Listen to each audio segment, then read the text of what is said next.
The train to nowhere, the rain was still falling when Keanu stepped onto the old platform. It wasn't the kind of rain that rushed people away. It was soft, slow, almost respectful, the kind that gave silence a heartbeat. He stood under the dim yellow light, his bag resting near his feet, and waited for a train that had already been delayed for an hour. Few people stood around, each lost in their own quiet thoughts.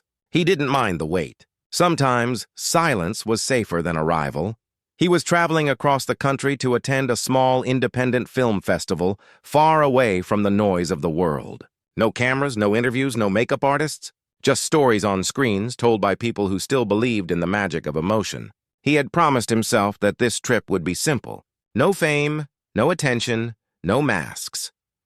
Then he saw her.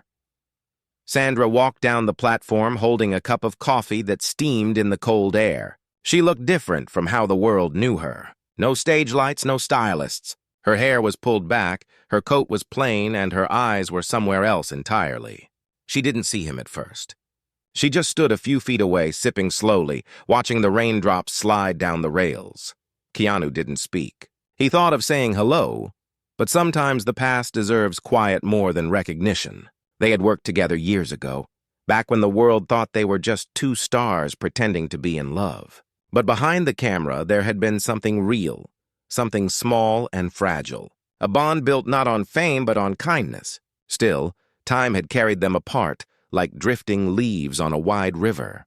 The train finally arrived, cutting through the mist with a tired roar. The doors opened, and a wave of warm air brushed against them. She stepped forward first, and he followed. Inside, the carriage was almost empty. The lights flickered softly as the train began to move.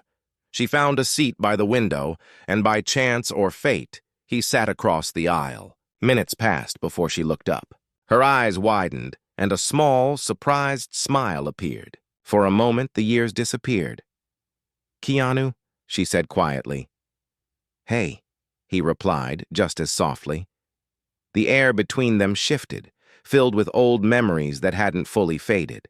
They talked about small things at first.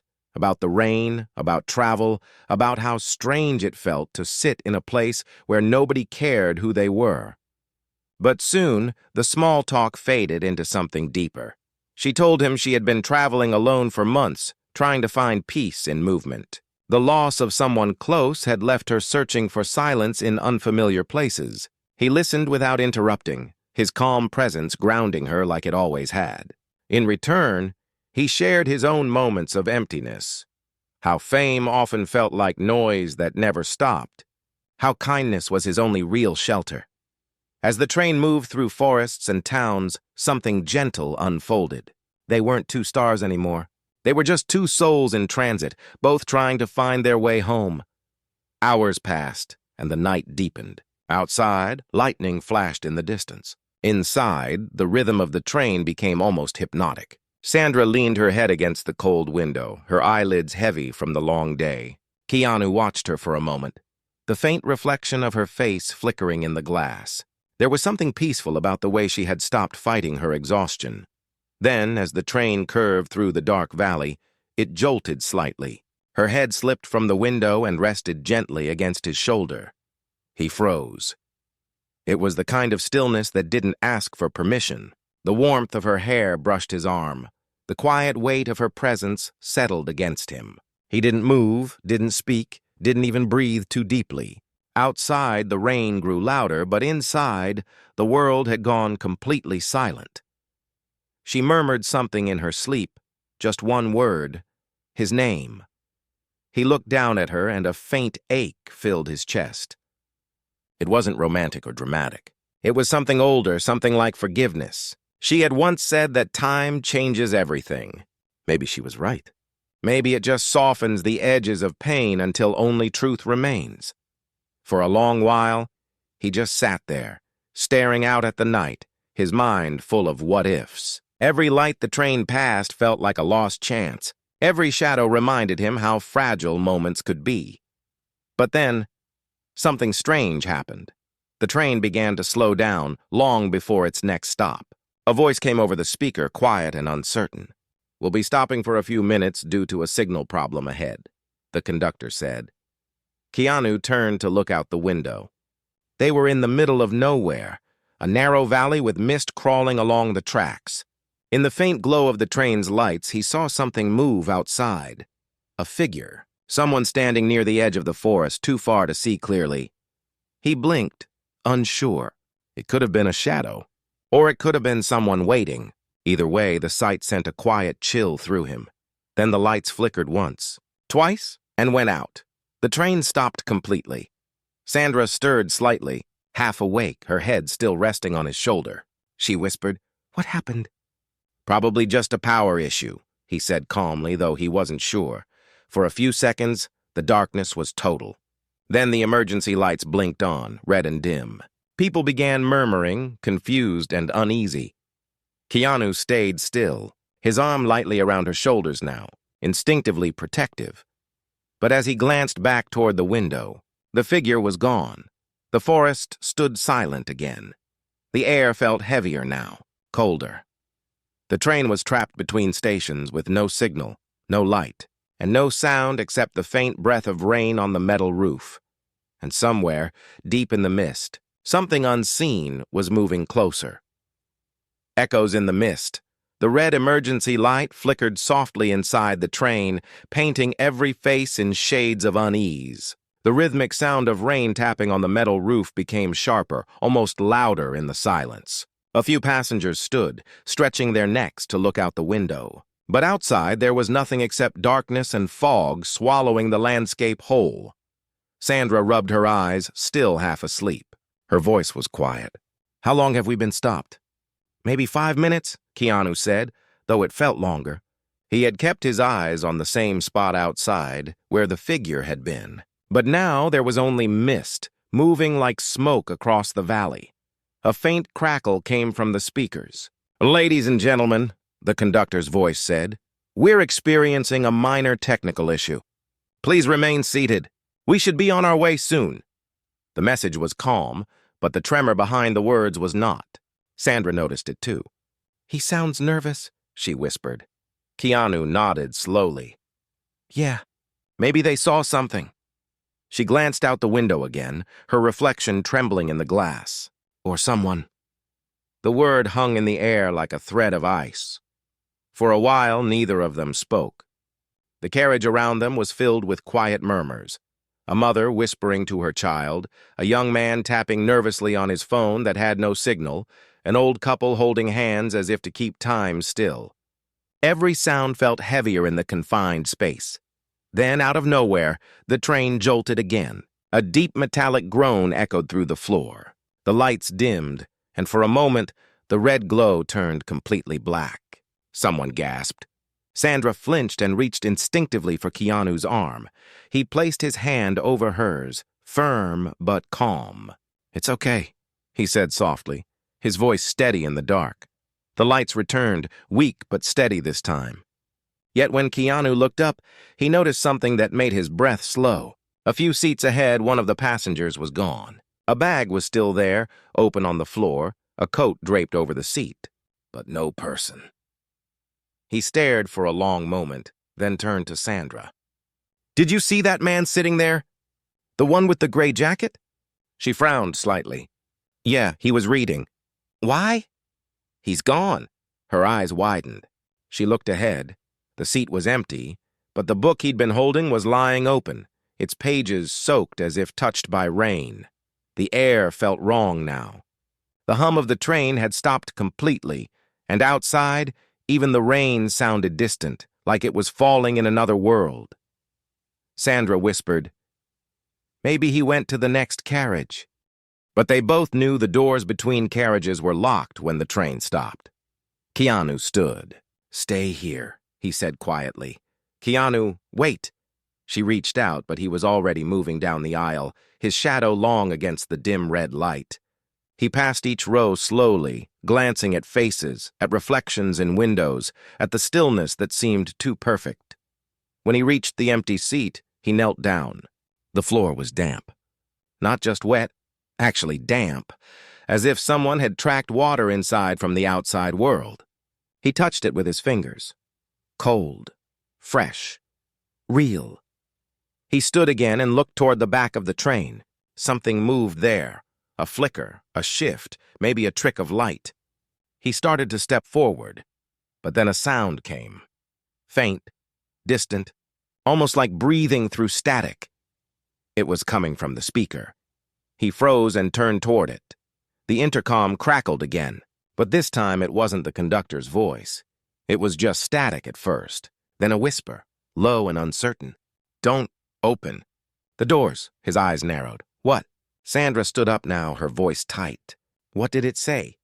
Before he could answer, the intercom died again. Silence filled the train, thicker than before. And then, a knock. A single, heavy knock against the glass window near the far end of the carriage. People turned their heads. Another knock followed, this time louder. A child began to cry quietly. Sandra's hand trembled slightly, gripping the back of the seat in front of her. Keanu moved closer to the window, slowly, cautiously. The glass was fogged from the inside, but something, or someone, was just beyond it. A dark outline, still and waiting. He stared, his breath visible in the cold air. "Who's there?" he called softly. The figure didn't move. Then, as lightning flashed outside for a split second, he saw it clearly. A man standing motionless, soaked to the bone, his face pale and eyes hollow. He wasn't trying to get in. He was pointing, straight at Keanu. The light faded and the figure vanished again into the mist. Sandra stepped back, whispering, "What did you see?" He hesitated before answering. "Someone outside." "But not moving right. What does that mean?" He shook his head. "I don't know." A sound came from the next carriage. A thud, then a faint dragging noise. Everyone froze. The mother pulled her child close. An old man muttered a prayer under his breath. Keanu turned toward the connecting door, his body tense. "We can't just sit here," he said. Sandra's voice cracked slightly. "Keanu, please, don't go in there alone." He looked at her, and for a moment, the fear in her eyes made him pause. "I'll be careful," he said softly. "Stay near the others." He pushed the door open and stepped into the narrow corridor between carriages. The air there was colder, filled with the smell of rain and rust. The light flickered above him, and his reflection in the window seemed to move a half-second too late. He reached the next door, placed his hand on the metal handle, and listened. Nothing. Then, a whisper, so faint he could barely hear it. "Don't let her fall asleep again." He spun around. The corridor was empty. He turned the handle quickly and stepped inside the next carriage, and froze. The gray jacket man who had vanished was sitting in the middle of the aisle, facing the wrong way. His head was bowed and his wet hair clung to his face. Around him, the seats were empty. "Sir?" Keanu said carefully. No response. He stepped closer, his footsteps echoing softly on the metal floor. "Are you all right?" The man raised his head slowly, and Keanu stopped breathing. The man's eyes were open, but they weren't looking at him. They were glassy, unblinking. His lips moved slightly, forming words that barely existed. "She knows." Keanu took a step back. "Who knows?"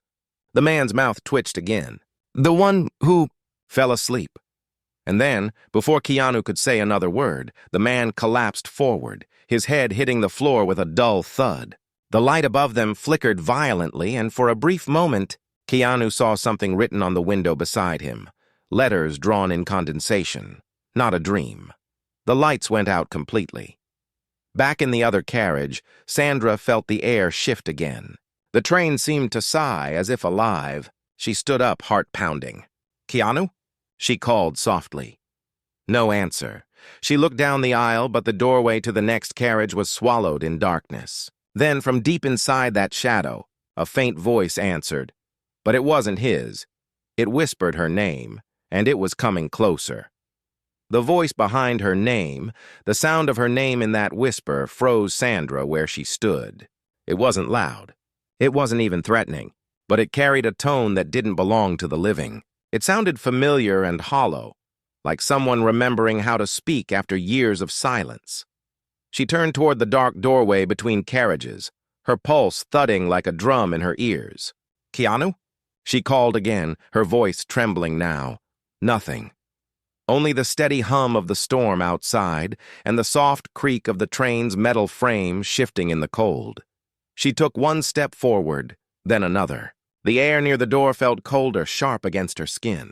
When she reached the end of the aisle, she pressed her hand to the glass panel of the connecting door. It was damp, as if someone had just brushed against it from the other side. Then faintly she heard footsteps. Slow, uneven, approaching. Her throat tightened. She whispered again, "Keanu, is that you?" A pause. Then the footsteps stopped, and the same whisper came again, closer now, sliding through the crack between the doors. "Sandra?" She backed away. "Who's there?" Before she could move farther, the door suddenly clicked and slid open halfway. A rush of cold air spilled into the carriage, carrying with it the smell of rain and something else. Old wood, damp metal, and faint electricity. A shadow filled the doorway. For a moment, she almost screamed, but then she saw his face. Keanu. He looked pale but calm, though his eyes told another story. There was something heavy in them, like he had just looked at something no one should see.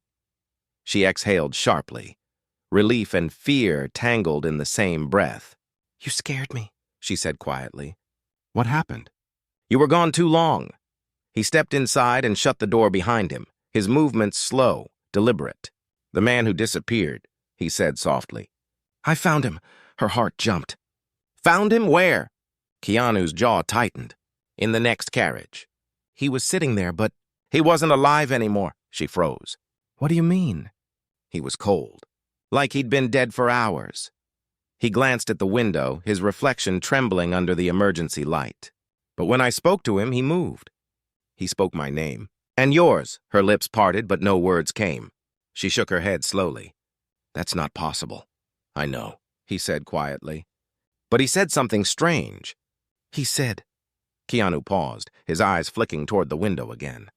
"He said the one who fell asleep knows—" Sandra's breath caught. She felt her own voice fade when she whispered, "Me?" He nodded once. She looked down at her hands, her fingers trembling. "I don't understand. Neither did he."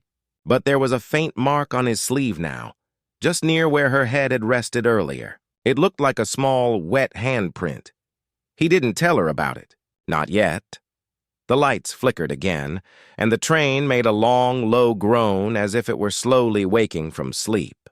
The speakers crackled with static, and the conductor's voice returned, faint, broken by interference. "We will move shortly. Stay in your seats." Then silence. Keanu sighed. "We should stay together," he said. She nodded. "I'm not closing my eyes again," she said with a nervous laugh that didn't sound real. They sat back down near each other. Around them, passengers whispered quietly, afraid to make too much noise, as if sound itself could attract something unwanted. After a while, Sandra asked softly, "Do you think he was warning us?" Keanu looked at her. "Maybe. Or maybe he was repeating something he heard." "From who?" He hesitated. "That's what scares me." The train began to move again, slowly at first, then smoother as the engine came alive. Outside, fog pressed close against the windows like a living thing. Trees blurred past in the distance, and the moon's faint light made the world silver and cold. For a few minutes, it almost felt normal again. Almost. Then Sandra leaned her head back against the seat and closed her eyes for just a second. Exhaustion pressed down like weight. Her mind drifted into that thin place between waking and dreaming, where memories begin to move on their own. She saw flashes, the same train. Empty, the same window. Fog outside, but she was alone. Keanu wasn't there. And at the far end of the carriage, the man in the gray jacket stood again, staring at her. His lips moved, but no sound came. Then he raised his arm and pointed toward the seat beside her, the one where Keanu had been. She turned slowly to look. Keanu was there, but not alive. His eyes were open, staring straight ahead, and written on the glass behind him were the same words. Not a dream. Sandra gasped and jolted awake, her heart racing. Keanu turned quickly. "Sandra!" She looked around, her breathing sharp. I saw something. "I think it's happening again." "What did you see?" She swallowed hard. "You, but not you." Like you were gone. He frowned. Gone where? Dead, she said softly, her voice breaking on the word. He didn't answer right away. Instead, he stared at the window again and saw something that made him freeze. The fog outside wasn't random anymore. It was moving in patterns, swirling into faint outlines. Faces, dozens of them, pressed against the glass from the other side, watching silently as the train sped through the night. And in the reflection, behind his own shoulder, another figure appeared, standing right beside Sandra, tall, gray, still. He turned fast, but the seat was empty. She looked at him, terrified. You saw it too, didn't you? He nodded slowly. Yeah. The sound of the train's wheels changed, no longer smooth. Something heavy was dragging underneath the carriage, scraping metal against metal. Sparks flickered outside. The lights dimmed again. Then, from somewhere deep within the train came a loud, metallic bang, followed by a scream. Passengers stood, panic spreading like fire. Someone shouted for the conductor. Another voice yelled for help. Keanu grabbed Sandra's hand and pulled her up. We need to move, he said. Back of the train, now. She nodded, gripping his arm tightly. They pushed through the aisle as people tried to stand, some crying, some frozen. Another scream came, closer this time. As they reached the next carriage, the door was locked. Keanu pulled the handle hard, but it wouldn't move. Then a voice came through the intercom again, but it wasn't the conductor's this time. It was the same whisper from before. Low, hollow, familiar. She has to remember. Sandra's breath caught. Remember what? She whispered. The voice came again, fainter now, fading with the static. It started. The last time she fell asleep. She stared at Keanu, confusion and terror swirling in her eyes. What does that mean? He looked at her, his expression grim.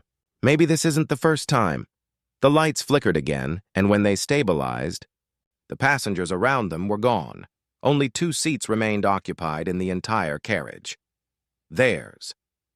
The train was still moving, but outside there was no landscape anymore. No trees, no stations, no moonlight. Just a gray, endless fog stretching forever. Sandra whispered, her voice shaking. Where are we? Keanu stared out the window. I don't think this is a real train anymore. She clutched his hand. Then where are we going? He turned to her slowly, his face pale under the red light. Wherever it is, he said quietly. We've already been there once. And as if answering his words, the reflection of the gray jacket man appeared again in the window, sitting right behind them this time. His mouth moved. Wake up.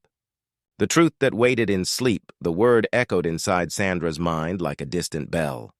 Wake up. It wasn't shouted. It wasn't even clear. It was spoken the way a memory speaks when it's almost forgotten. She turned her head slowly, terrified to look behind her.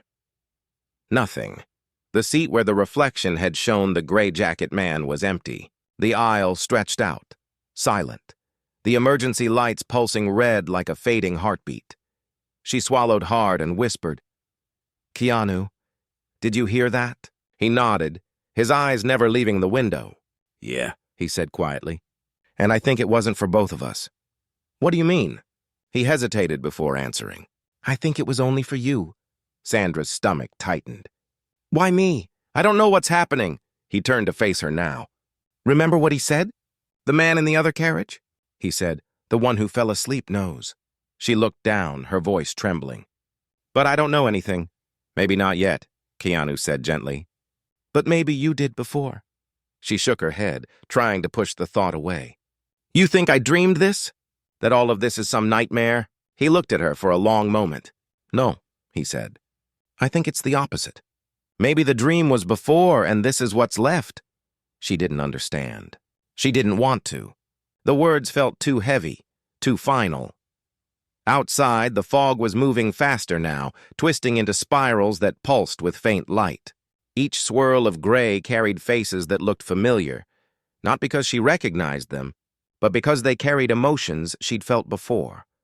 Grief, guilt, loneliness, she whispered. Keanu, I think it's showing me things. What things? She pressed her hand against the glass. The fog shifted immediately, forming shapes. She saw herself, years younger, sitting on another train, dressed in the same coat. Beside her was the same man in the gray jacket, alive and smiling. They were laughing together. "That's me," she whispered. "But I don't remember this." Keanu leaned closer. "Who's the man?" She stared at him. "I don't know." The image flickered again. This time, she saw the man standing near the tracks, waving as a train passed. And then, the flash of lights, the screech of brakes, and the sound of metal twisting. She gasped and stepped back. "He died," she said softly. "That man died." Keanu frowned. "And you were there?" Her voice broke. "I think so. I think I fell asleep that night on a train just like this one." She turned toward him, her eyes wide. "But I never remembered what happened after that. Only that I woke up in a hospital. They said the accident killed one passenger. I never knew who." He nodded slowly. "And now we're seeing him again." The realization sank deep between them. Silence filled the carriage once more, heavy and alive. "Maybe this isn't about us being trapped," Keanu said. "Maybe it's about you remembering what you tried to forget." She looked down at her trembling hands. "But why would he bring you here, too?" He smiled faintly, though there was no humor in it. "Maybe because you weren't supposed to be alone this time." A low rumble passed through the floor. The train began to slow again. The sound of the wheels grinding against the rails made every passenger flinch, though when they looked around, there were still no other passengers. Just them and the gray jacket man standing at the far end of the carriage. He was closer now, his expression calm but unreadable. The dim light cast his face in shadows. He took a step forward and the lights flickered in rhythm with his movements. Sandra whispered, "What do you want from me?" The man didn't speak with his mouth. Instead, his voice seemed to rise inside her head. "To finish the journey." "What journey?" she asked aloud. "The one you stopped halfway," the voice said. "You closed your eyes when you should have stayed awake." She shook her head. "I didn't mean to. I didn't know." The man tilted his head slightly. "No one ever means to forget." Keanu stepped forward, placing himself between them. "Leave her alone," he said, his voice firm but steady. "She's not yours." The man looked at him, and for the first time, his expression softened. "She was never mine," he said, "but she brought me here when she closed her eyes." Sandra's eyes filled with tears. "I didn't bring anyone. I just wanted it to stop hurting." "And it did," the man said. For a while, the lights dimmed again, and suddenly the train wasn't moving anymore. Outside the window, the fog began to thin, revealing faint outlines, an empty station bathed in pale light. The sign outside was old, cracked, almost unreadable. Sandra leaned forward, squinting. "What does it say?" Keanu followed her gaze. The letters came into focus, faded but still visible. "Silver Cross Station," her voice cracked. "That's where it happened. That's where the crash was." Keanu turned to her slowly. "So that's where we're going." The gray jacket man stepped closer again, his voice echoing in both their minds. "The train doesn't stop there for the living." Sandra felt her knees weaken. "Then what are we?" she whispered. "You are both between," the man said. She fell asleep on his shoulder, and he never woke her. Keanu's breath caught. "What are you talking about?" The man turned his eyes toward him. "You died on that train, too."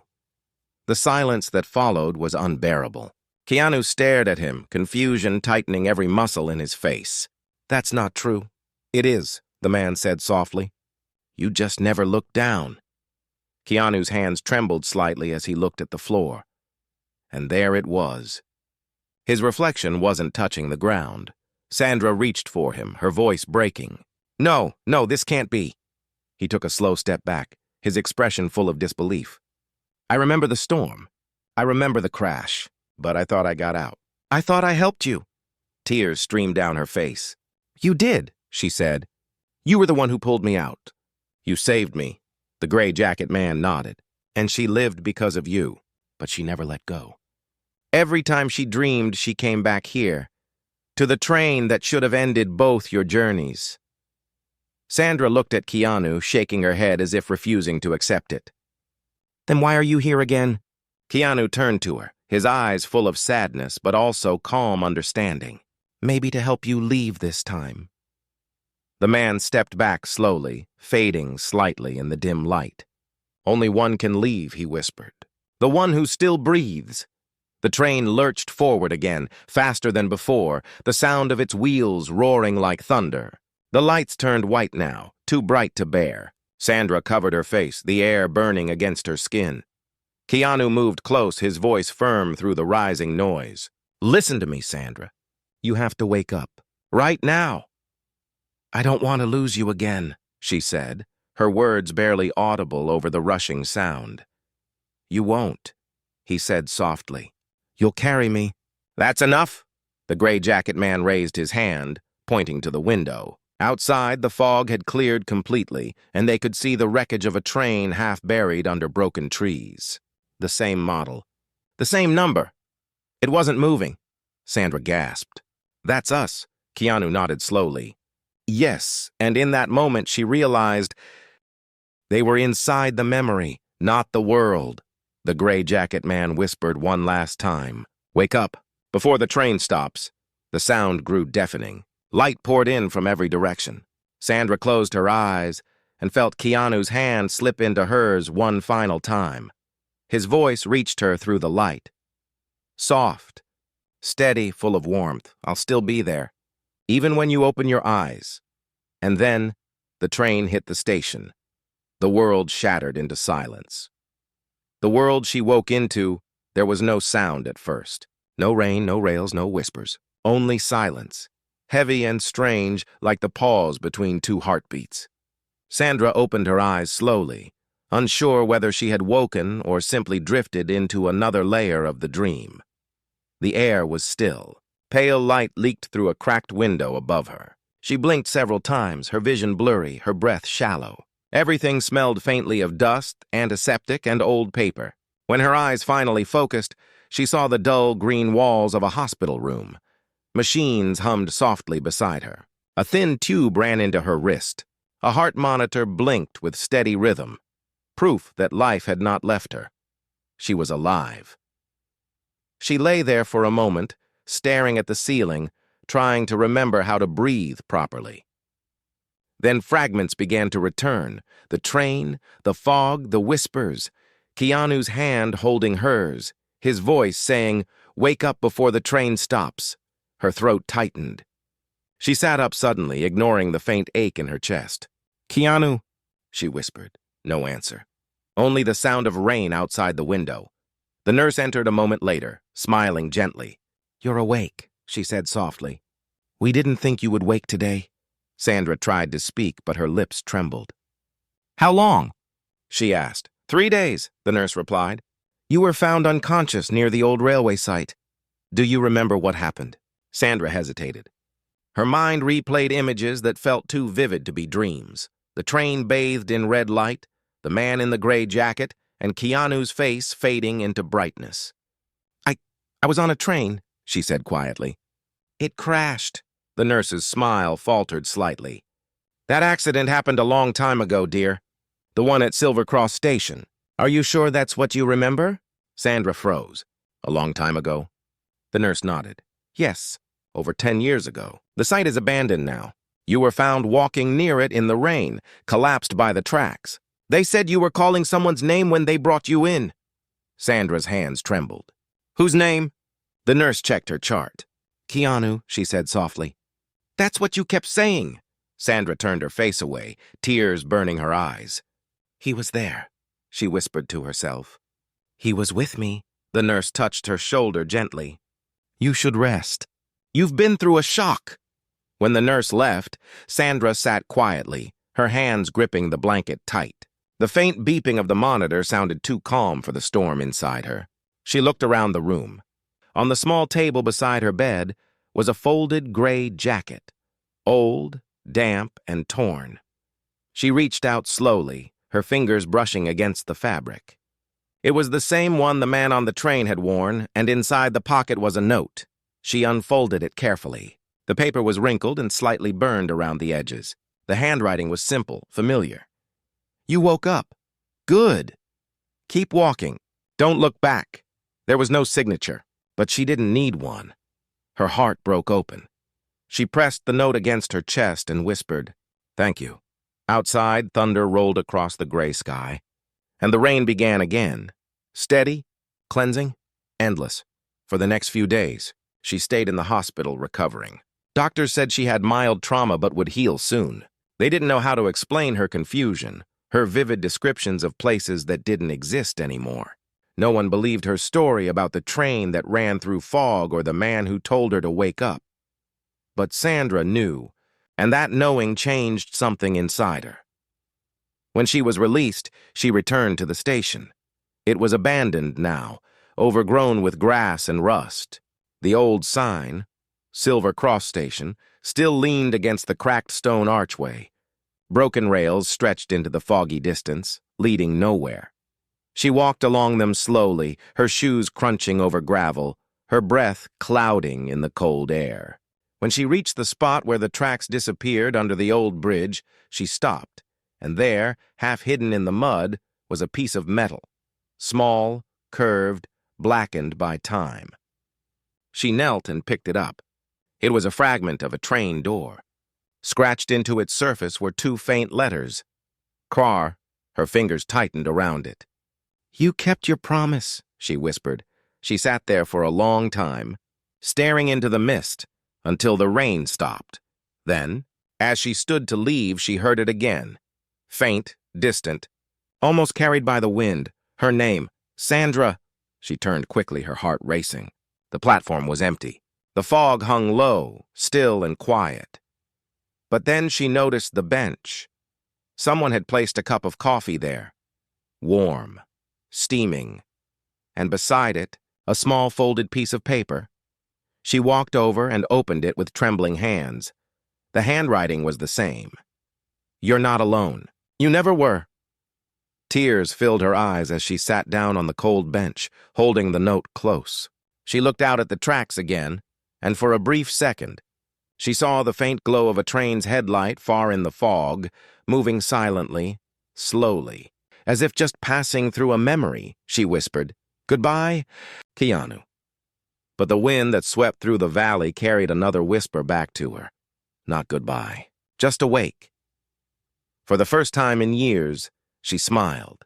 She walked away from the station without looking back, her steps light, her heart steady. She didn't need to return anymore, but as the camera of memory would pull away, the last image would remain, the empty tracks of Silver Cross Station still glistening from the rain. And for one brief flash, the reflection of a man, calm, kind, standing where the train once stopped, before fading completely into the mist. Where the light stays, morning light slid through the clouds as Sandra left Silver Cross Station for the last time. The mist had thinned, and the sky above was washed in pale gold. Each step she took along the gravel road felt lighter, as if something invisible had loosened its grip from around her chest. For years, she had been carrying the weight of something she couldn't name. Now she finally knew what it was, the unfinished goodbye. She walked for a long while until the town appeared again. The world felt quieter, softer. Every sound, a car passing, a bird calling, the rustle of wind through trees, seemed sharper, more alive. She had never noticed how many colors existed in a single morning. When she reached the small cafe near the corner of Main Street, she stopped. It looked almost the same as it did years ago. The wooden sign was faded. The bell above the door still chimed the same gentle note. She stepped inside. The barista behind the counter looked up and smiled. "Good morning." "What can I get you?" Sandra smiled faintly. "Black coffee. No sugar." The barista nodded and turned to the machine. As Sandra waited, she looked around the cafe. The walls were covered with photographs of travelers, people who had passed through the town and left pieces of their stories behind. One of the photos caught her eye. It showed two people standing by a train, a man and a woman. The faces were blurred, but their posture, their closeness felt familiar. The barista returned with her coffee. "Here you go," she said. Sandra took it, wrapping her hands around the warm cup. "How long have these photos been here?" she asked. "Some since before I started working here," the barista said. "Locals say the old owner liked taking pictures of travelers passing through. That one especially," she pointed to the blurred photo. People say it was taken the day before the train crash at Silver Cross Station. Sandra's heart skipped. The day before? The barista nodded. No one knows who they were. The film was found in a damaged camera after the wreck, but the picture always feels peaceful. Sandra stared at it, her throat tight. Yeah, she whispered. It does. She sat at a corner table by the window, sipping her coffee slowly. Every sip grounded her in the present, but her mind drifted back to that other world, the red-lit train, the fog, the man in the gray jacket, and Keanu's quiet voice saying, "You'll carry me." She wondered if that was what this was, carrying him. Not as a ghost, not as sorrow, but as a promise. After a while, she pulled the folded note from her pocket, the one that said, "You're not alone." She placed it beside her cup and traced the letters with her finger. A man walked in just then, older, calm, carrying a guitar case. He ordered tea, thanked the barista, and turned to find a seat. For a moment, his eyes met hers. They were gentle, kind, and familiar in a way that went beyond recognition. He smiled politely. "Mind if I sit here?" She gestured to the chair. "Go ahead." They sat in silence for a while. The sound of the rain beginning again outside filled the space between them. After a few minutes, he spoke. "You look like someone who's been somewhere far," he said, his tone light. She smiled softly. "You could say that." "Did you find what you were looking for?" She thought for a moment. "Not exactly, but I think I found what I needed." He nodded. "That's usually better." His words carried an ease that made her heart ache. Something about his calm presence reminded her of Keanu. Not his face, not his voice, but the quiet steadiness that he always carried. "Do you believe in unfinished stories?" she asked suddenly. He tilted his head. "The kind that don't end, even when they should?" "Yes." He smiled. "I think every story that ends leaves an echo. The trick is learning to listen without staying lost in it." She looked out the window again, watching the rain slide down the glass. "Someone once told me that," she whispered. "Smart person," he said with a small grin. They talked a little longer, about simple things, about travel, about the quiet after storms, about how memories sometimes choose when to return. When he left, he nodded kindly and said, "Take care, Sandra." She froze. "Wait," she said, standing quickly. "Did I tell you my name?" He looked at her for a moment, his eyes soft, unreadable. Then he smiled, that same faint, knowing smile she had seen too many times before. "You didn't have to," he said, and then he was gone. She stepped outside, searching the street, but the rain had thickened again, and the road was empty. Only the faint reflection of a departing figure in the cafe window lingered for a heartbeat before fading.